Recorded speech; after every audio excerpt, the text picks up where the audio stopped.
Hello student, good morning to all of you. Welcome back to my YouTube channel. So today we are going to discuss a difference between alveoli and nephrons. Difference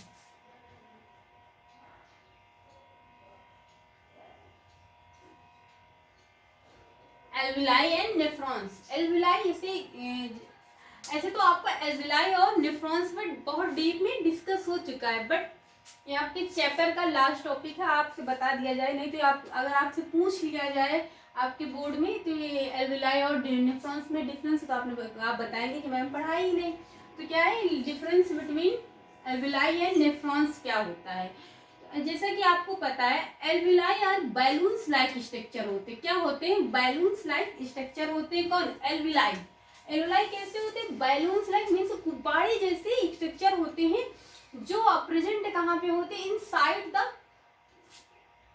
inside the lungs. Sorry यहाँ पे गलत लिख दिया.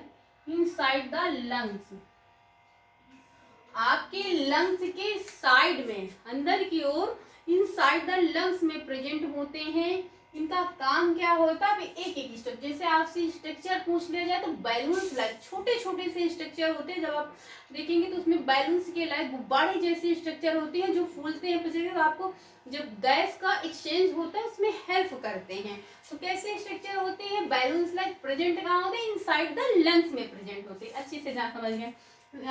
Nephrons क्या है? एक एक चीज आपके पहले बैलून्स के बारे में, एल्विलाई के बारे में.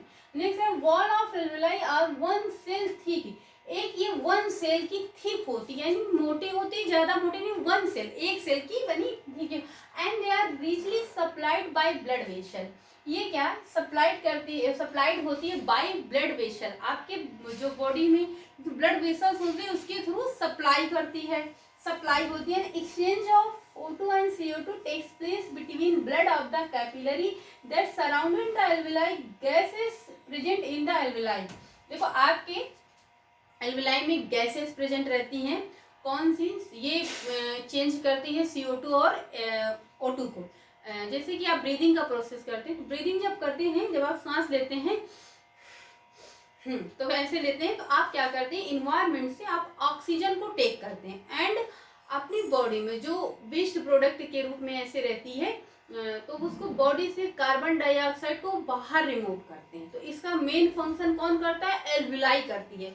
जब एल्विलाई फूलती है और पिचकती है अपना बैलून स्ट्रक्चर में, ये ब्लड कैपिलरी के थ्रू, ब्लड कैपिलरीज क्या होती है कि जो ग्लोमेरुलस होता है, उसमें आपको बताए हैं कि ऐसी घनी स्ट्रक्चरें होती हैं जो जिसमें कैपिलरी, जिसमें ब्लड का सर्कुलेशन होता है. तो उसके थ्रू क्या करती हैं? ये ऑक्सीजन को बाहर से लेती हैं और आपकी बॉडी में, आपके लंग्स में, यानी जो कार्बन डाइऑक्साइड प्रेजेंट रहती है उसको बॉडी से बाहर रिमूव करती हैं.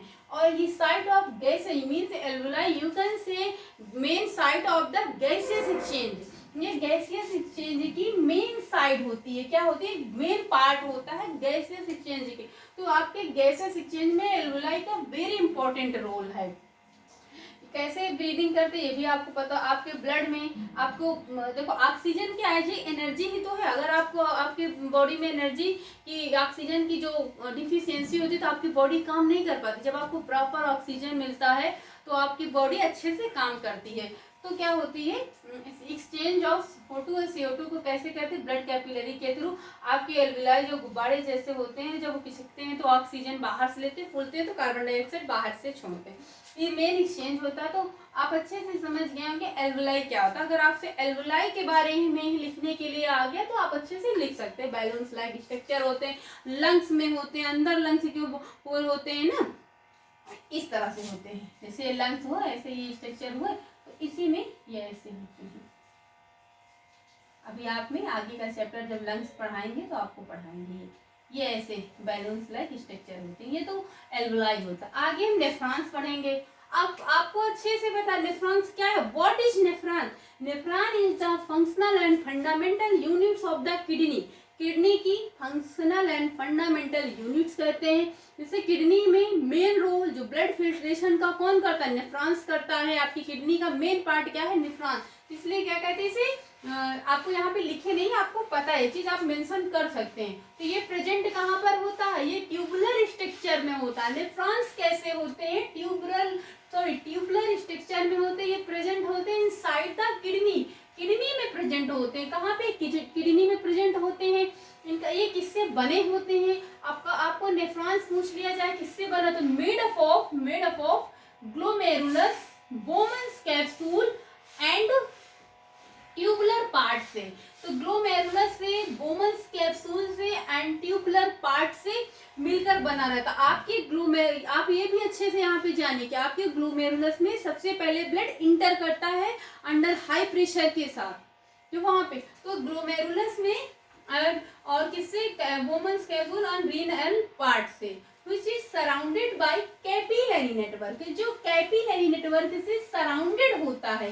किससे? नेफ्रॉन्स आपका कैपिलरी, बहुत सारी कैपिलरी नेटवर्क जो होते हैं उनसे सराउंडेड होता है। नेक्स्ट थर्ड है आपका ब्लड इंटर करता है बाय द रीनल आर्टरी, आपके जो रीनल आर्टरीज होती हैं मीन्स ग्लोमेरुलस में ही, तो इससे ब्लड इंटर करता है and blood is filter by nephrons. Blood जब रीनल आर्टरी के थ्रू आपके बॉडी में इंटर करता है, जब आपकी किडनी में इंटर करता है, तो ब्लड यहाँ पे क्या होता है? बाय द नेफ्रॉन्स के थ्रू फिल्टर होता है, नेफ्रॉन्स के थ्रू फिल्टर होता है एंड ये फिल्टर प्रोसेसिंग होती है। Filtrate is convert into the urine, जब ये फिल्टर होता है नेफ्रॉन्स के थ्रू, तो ये मीन्स जो आपका प्योर ब्लड होता है जिससे आपको protein, vitamin, fat, carbohydrate absorb होकर आपकी बॉडी में जाता है एंड जो वेस्ट होता है वो यूरिन के फॉर्म में आके कलेक्टिंग द विच यूरिन के फॉर्म में कन्वर्ट हो जाता है। जो वेस्ट होता है वो यूरिन के फॉर्म में कन्वर्ट हो जाता है, जो कि कलेक्टिंग बाय कलेक्टिंग डक्ट में, जो कि आकर कलेक्टिंग डक्ट में स्टोर हो जाती है। कलेक्टिंग डक्ट कैसी होती है? स्ट्रेट लाइक स्ट्रक्चर होती है, इसके पहले की क्लास में बता चुके हैं। स्टोर हो जाती है। उसके बाद कलेक्टिंग डक्ट से फिर वो यूरिनरी जो वो होता है, यूरिनरी ब्लैडर होता है, उसमें आकर यूरेटर के थ्रू आकर किडनी से स्टोर होती है, उसके बाद यूरेथ्रा के थ्रू बाहर पास हो जाती है। और ये बेसिक फिल्ट्रेशन यूनिट होती है। नेफ्रॉन्स क्या होता है? Basic filtration unit. आपकी किडनी के बारे में ये पूछ लिया जाए कि किडनी की बेसिक फिल्ट्रेशन यूनिट क्या है? नेफ्रॉन्स बेसिक फिल्ट्रेशन है। तो आई होप आपको नेफ्रॉन्स और किडनी में डिफरेंस पूछा जाए तो आप अच्छे से लिख लेंगे। नेफ्रॉन्स कहाँ में? किडनी में प्रेजेंट होता है और एल्विलाई लंग्स में प्रेजेंट होते हैं। मेन एक डिफरेंट तो यही हो गया आपका। ये बैलून्स लाइक स्ट्रक्चर कौन होता है? एल्विलाई होता है। ये ट्यूबुलर स्ट्रक्चर में होते हैं। Nephrons glomerulus capsule and tubular part से मिलकर बने होते हैं और इनका काम alveoli, wall of alveoli one cell thick, एक सेल की थिक होती है जो सप्लाइड होती है ब्लड वेसल के थ्रू। ये एक्सचेंज करती है गैस को, क्या करती है? आपकी लंग्स में गैस का एक्सचेंज करती है O2 CO2 को, और इसका काम क्या होता है? ब्लड को फिल्ट्रेट करना। नेफ्रॉन्स का काम क्या होता है? ब्लड को फिल्ट्रेट करना, मीन्स जो वेस्ट प्रोडक्ट के फॉर्म में आपके ब्लड से निकलता है उसको बॉडी से बाहर रिमूव करना वाया यूरिनेशन। और ये क्या करती है? ऑक्सीजन को बाहर से लेती है, इन्वायरमेंट से लेती है, जो कि जिसमें ऑक्सीजनेटेड ब्लड मीन्स जिसे प्योर ब्लड कहते हैं, और डीऑक्सीजनेटेड ब्लड को जिससे कार्बन डाइऑक्साइड प्रेजेंट रहते हैं उसे हम बाहर CO2 को बाहर निकाल देती है। और ये साइड ऑफ गैसेस एक्सचेंज कौन होता है? मेन एल्विलाई होती है। ये बेसिक फिल्ट्रेशन यूनिट नेफ्रॉन्स को कहते हैं। तो आई थिंक अब आप भूलेंगे नहीं, चाहकर भी नहीं भूलेंगे। ये आपकी जो लाइफ प्रोसेस का चैप्टर है उसका लास्ट टॉपिक था। अगर एल्विलाई और नेफ्रॉन्स में डिफरेंस पूछा जाए तो आप लिख सकते हैं बहुत अच्छे से। इसके बाद हम अगला चैप्टर पढ़ेंगे। ये चैप्टर आपका बहुत लंबा था। आपको प्लेलिस्ट में, जैसे आप पूरा सीरियल से पढ़ना चाहें तो प्लेलिस्ट में सीरियल से सारी क्लासें पढ़ी हैं, वहाँ पे आपको सारी क्लासें मिल जाएंगी। तो आपका लाइफ प्रोसेस में ऑलमोस्ट कुछ भी नहीं छूटा है, हमने अपनी तरह से सारा कुछ बताया है।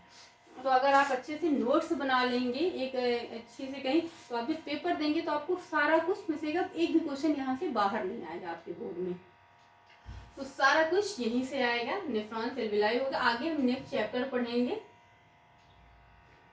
एक बार आप स्क्रीनशॉट ले लीजिए या फिर लिखना चाहें तो लिख सकते हैं। बहुत आराम से पढ़ाते हैं, बहुत ज़्यादा फास्ट नहीं पढ़ाते हैं कि नहीं आपका छूट जाए। तो स्टूडेंट आज की क्लास यहीं तक। Thank you class. आगे हम नेक्स्ट चैप्टर के साथ नेक्स्ट डे मिलेंगे। So thank you class.